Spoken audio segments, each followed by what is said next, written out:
It's me again. I ran out of storage. I just deleted some stuff. But continuing what I was saying, I was talking about me in middle school.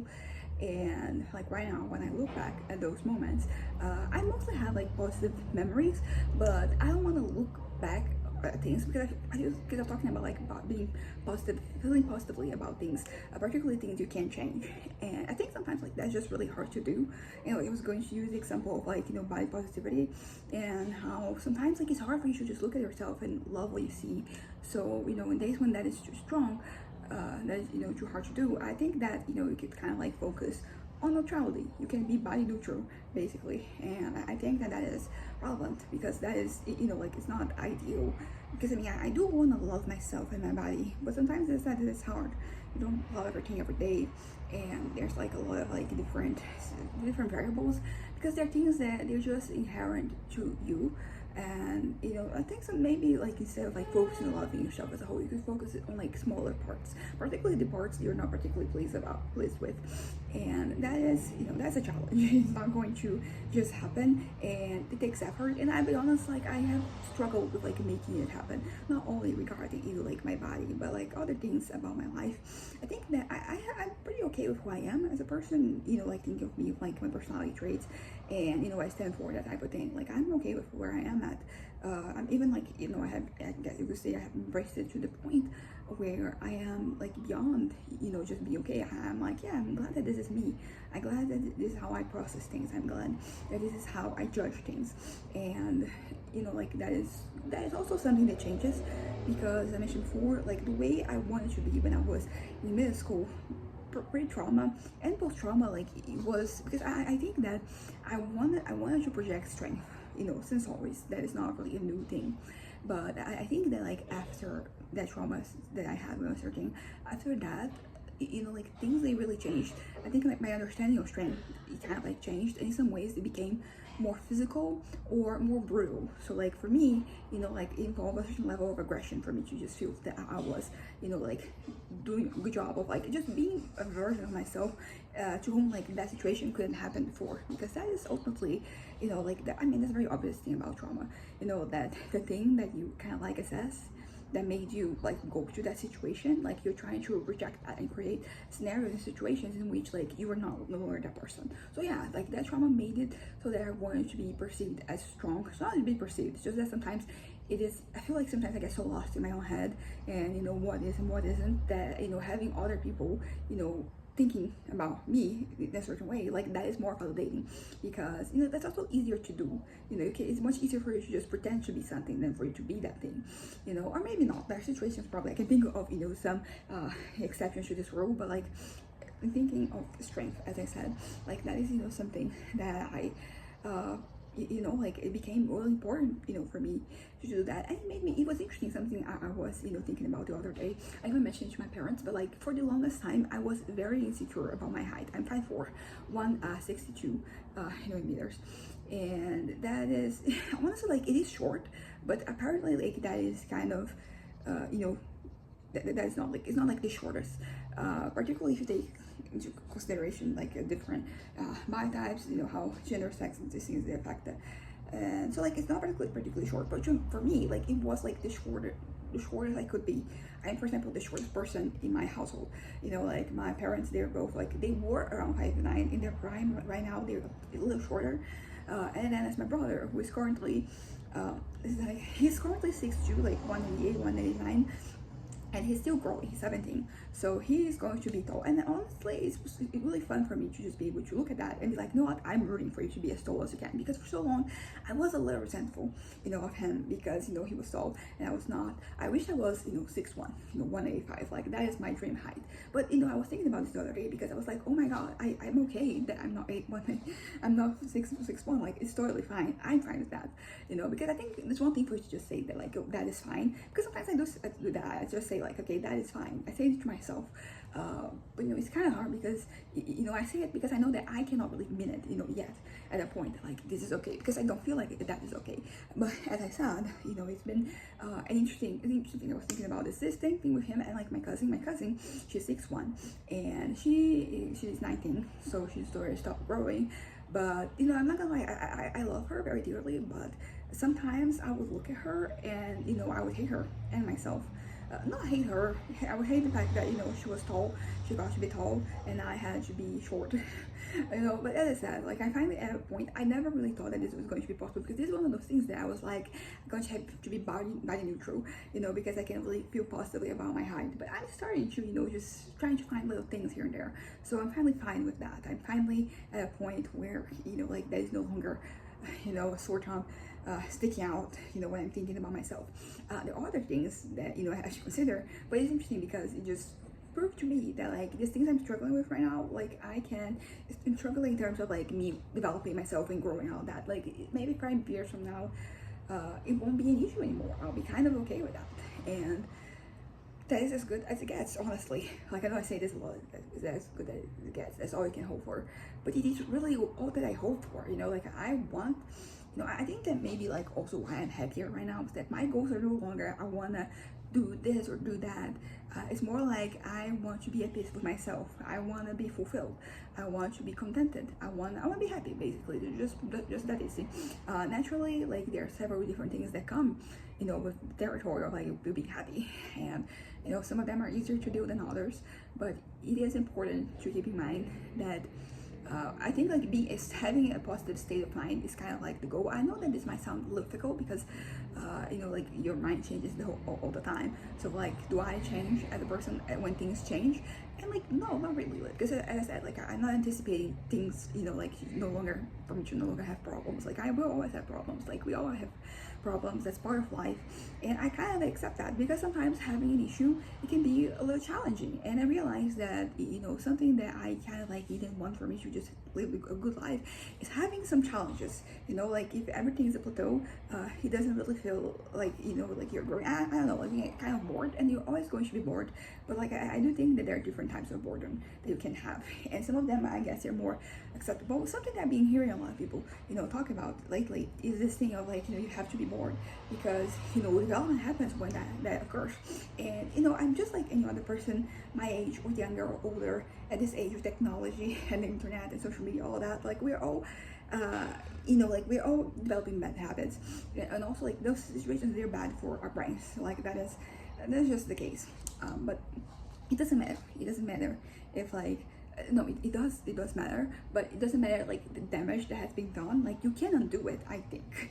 And also, like, for example, talking about social media, I'm off that shit for years, and my life has only improved since that happened. And like, I want to improve more, and there are certain things that right now, like, they feel more doable, because there's so many issues that I have that are caused by my head on a daily basis, so many situations. And I mean, right now I'm in a good moment of my life, because not only a good moment, like, this past 2 days, they have been great. I have been able to write, and yesterday specifically, and the day before, I have been able to get working on my novel. And, like, that is a challenge. So as I said, challenges, I need them, but sometimes maybe I need a variety of challenges, and so sometimes some problems, like, of course you don't want to have problems, but, like, if you're going to look on the brighter side, you might as well acknowledge that it can be stimulating, at the very least. But yeah, what I'm trying to get here, actually I don't know what I'm trying to get here, but that's what I was talking about middle school. Because, man, I wrote in my notes for me when I go to my therapist, because, like, I've been having so many insights about, like, that period of time in my life, so many things that I think I have to say, and I am no longer embarrassed or ashamed to say those things. So, which is great, because it means that I can move on and I can become a better version of myself. And honestly, like, it's exciting to me that how excited I am about my writing, because I'm thinking about next week, and I'm counting the moments where I'll be at home, free to do it, because like, when I get excited, because I mean, it's not uncommon for you to just get excited to go out and do things, but I'm more excited about staying and writing. So I'm very excited. Also, I think that it's good to have, like, such a healthy outlet, because, for example, something happens and I get excited and happy and I start getting maybe manic, who knows, is that my hunger increases. And it doesn't help if, like, my hunger meets opportunity, because yesterday was the birthday party of a friend of mine, and there was so much food. There was a barbecue, there were appetizers, there was just I ate too much, to the point that I fucking hate myself a little bit, because I just put on weight. I weighed myself before I came in, and I passed 70. and that is, I'm way past that. It was 72 450 kilograms. I don't know how much that is in pounds, but and that is, and I've been kind of like doing a good job at, for example, like when I went to my doctor a week or two ago, I was at 67. So things are bad, but it happens right after it. Then you go to the bathroom and things get better. But yeah, so I don't want to think about that right now, because tomorrow I have to have another day of a lot of eating. But it's one of those things that like I don't want to do it now, because it just improves my life so much, having the opportunity of eating so many delicious things. And I don't know, I'm like, we have to start myself, but this is not the discussion for right now. I don't want to think about this right now. We're gonna have visitors, we're gonna have guests soon, so like we're gonna eat some food and we're gonna be happy. So I don't want to think about it right now. I can think about this Monday I start fixing my life. But yeah, but back to middle school and what I was saying. So basically, I'm, what I said, like I was very much the middle of the road. I was there were a couple exceptions, but for the most part, I was kind of like, I wasn't the most, but I also wasn't the least. And that made me kind of like invisible in a certain way. And that is something interesting for me to say, because like this insecurity I had, that I was invisible, that I wasn't really standing out. Because as I said, I did have like the areas, maybe that's why I'm so attached to my academic performance to this day, because like that was one of the only things I had that made me feel like like I had something. Because like we are all a variety of different things to different degrees, like have a spectrum, and then you can slide on any side, you can land at any point there. But as I said, but like I was very much in the middle. So there's only like a couple of things that made me I don't know, it's not only that they made me stand out, but they also like they also gave me a sense of identity, because that's ultimately what you're figuring out when you're young. I mean, you're gonna figure out who you are to the day you die, so there's like no risk of you get anything against it. I mean, naturally you can also freeze in time and not progress and grow as a person, but that's not what I want for me. It's not what I've always what I've ever wanted for me. So when I look back, I see myself struggling, and I see like I was lost. That's interesting. It's kind of good that I can admit that I was lost, because right now when I say that I'm lost, it's not even like fully true, because I do have a path that follows me, but it does feel like sometimes I'm just drifting through the wind like a plastic bag, and but I'm a happy plastic bag, because I don't know exactly where I'm going to get at, but like the journey to getting there is exciting. At least it is today. Maybe a week from now I'm going to be regretting these words, but like as of today, I'm looking back and I'm like, I'm happy. I don't know how to properly say it. I think that the writing, it does make hell of a difference, because when I have it going on, like as I said, talking about fulfillment, talking about like a purpose, because that is also something that to keep in mind, because that has to also do with my upbringing. Like I grew up religious, so there's this notion that there is a purpose for you, that God made you for something, and varieties of that. So I at several different points in time, I kind of like assumed what would that purpose be. Basically, I was very for 11 to 21, I had this one fantasy, and it kind of kept growing, and I was like so sure when I was involved in religion that was the thing for me. But it wasn't because there were like any signs or any indications. It's just that is what I wanted, so I made it my purpose. And I kind of like I mistook that feeling, of that intense feeling of like desire, of longing, of craving something for God's voice in my life. This is an interesting one, because whenever I say this is about religious, they're like, how do you know that is not God's purpose for you? And I'm like, it is a little bit too late. I mean, technically it's never late, to do things, to start things and all that, but that ship has sailed and it's not the one for me. And like, what exactly do I have now? And as I said, like my writing is one of like the biggest things for me, because it just helps me another level. I cannot think of like something that in my life that is improved when I write, and not only just writing for the sake of writing, for having a goal, an objective, like I want to finish this novel. So that is something pretty simple, but it is, but it's valid, and beyond valid, like that is like so affirming.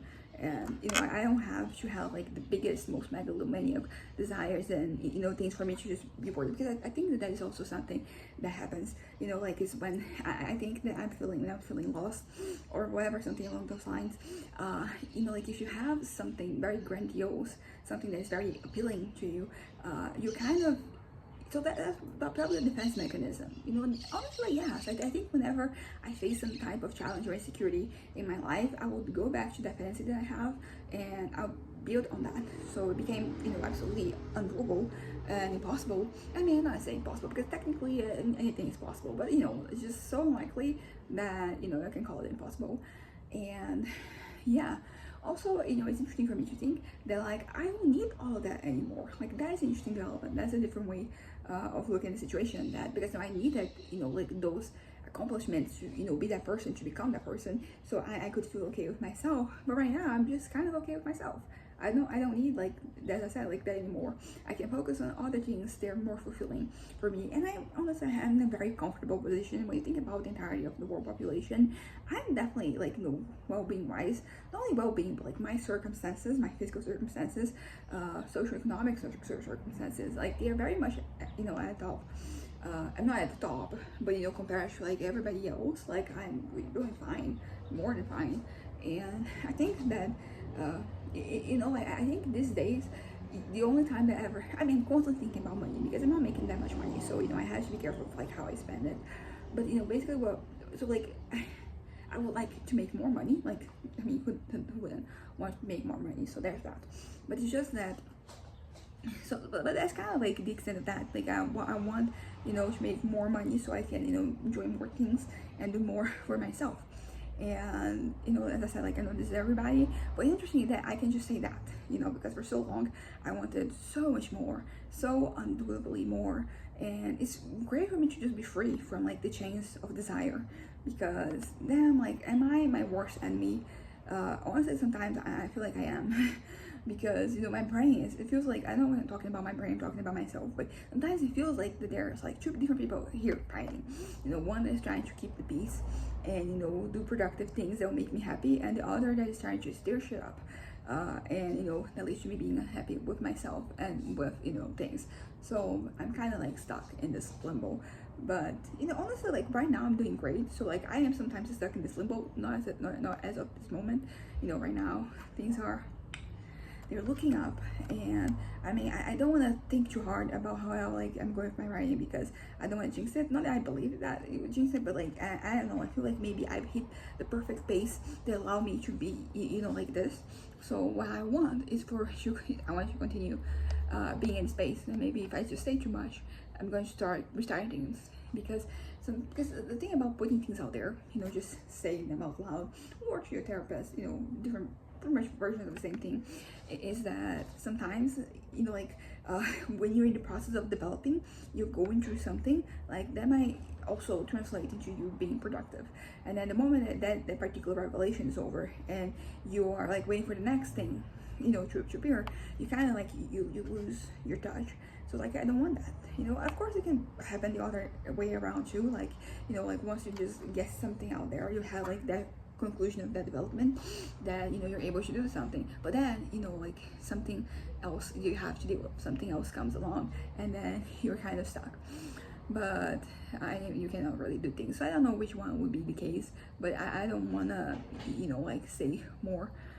That I want to say more, I want to say everything, because it's been really very liberating for me to just acknowledge, particularly because I think that because of my trauma, the one specific one that from when I was 13, because of that, a lot of things they came and they went, and I was able to deal with it so much so that I can talk about it these days. The other day I was talking to my therapist about it, and I was able to recount the situation, and I didn't cry, I didn't feel like the urge to cry or anything. I didn't feel like getting teared up or anything. It was just me kind of like stating facts, and that's exactly where I wanted to get, because as I said, you can undo the past happened, but like how you deal with things that from your past, and how like making sure they don't impact you, like that's entirely up to you. Of course there are resources and there are things that you can do, but ultimately like it's going to be you, and there's no way about it. that is just how things are. But so yeah, so talking about like this right now, because I'm talking about like lesser traumas, not trying to be judgmental about traumas. It's just that that one was huge, and it was also one situation. There are traumas that you have there because of repetition. Like it's like accumulation of like various different situations in your life, different experiences. And I have some others. So like when I was 17 and I started this EMDR therapy, something that what ended up happening is that we got too close home, and then I bailed. I didn't want to do that anymore. Interesting, because the trauma that we're talking about there is not the one that from when I was 13. Like that trauma is from fourth grade. And it's interesting because like this is one of those things that right now I can talk about more freely, particularly because I'm no longer trying to keep this pretense of like me always being strong, always being confident, always knowing what to do, never really caring about what people had to say, being cool and popular and all that. And basically that I don't have to keep those pretenses anymore, because I don't care. Like I was a kid and I desired to have what other kids wanted. Was I really thinking that I was like very special and that like those things that applied to me? I don't think that was the end goal. I think it was just that I rejected certain notions because I kind of like had to, because what was happening, it wasn't really comforting. And it's also interesting for me to think about because this situation that I was mentioning in the fourth grade, that nothing after that happened and that shook me completely, nothing like that happened again. I started to pull back from interacting with people, and maybe the reason why those things didn't happen again is because I wasn't putting myself out there. So I was kind of like stuck. But it is interesting for me to think about this right now, because I'm trying to no longer like hold back. I'm trying to push people away. I'm trying to be more sociable. I went, as I said, to a party yesterday. Tomorrow there's we're gonna have my friend is she's like has this event that we're gonna play and we're gonna eat. It's going to be fun. And so like I am putting myself out there, but it is hard because like finding opportunities, find opportunities, but openings, like it's kind of hard. I think I'm kind of like, this is one of the guests, who knows. I find it that like when you have this I lost my train of thought.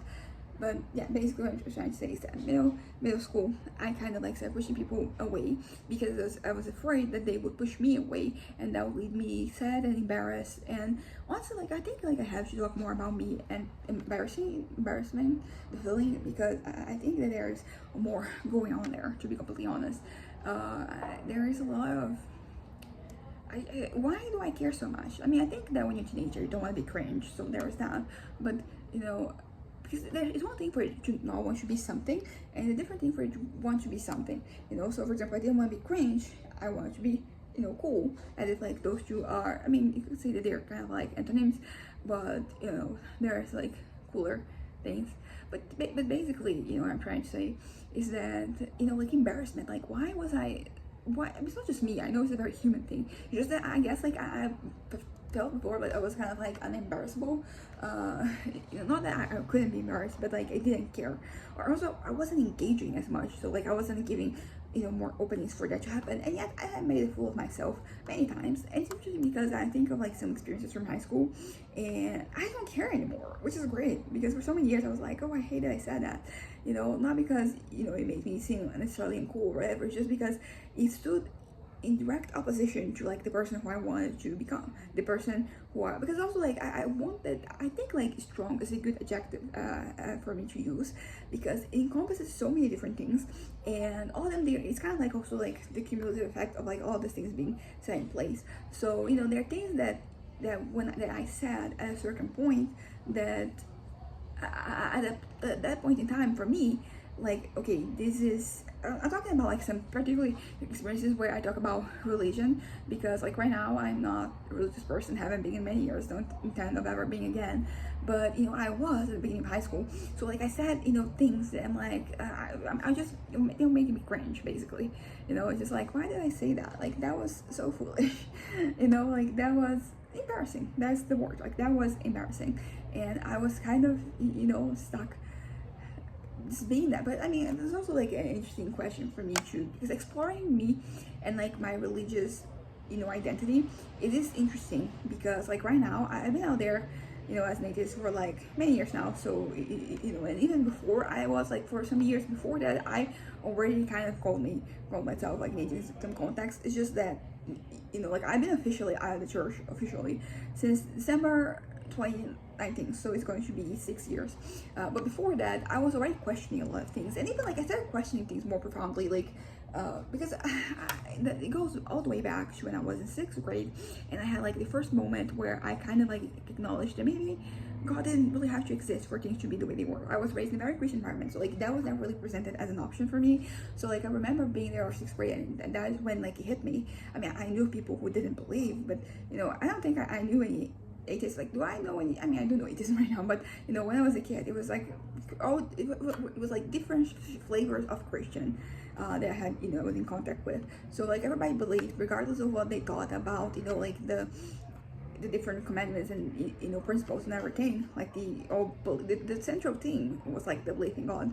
So I was kind of like instructed in that environment, and I remember having like that experience when I was 6th grade. We were like about 12 at that age, and to me it felt very profane, like very heretic. And so I kind of like just buried it deep down, and I think that my whole religious situation, this trauma, made me have like a resurgence in my religiousness, something I'm going to talk about later. Oi!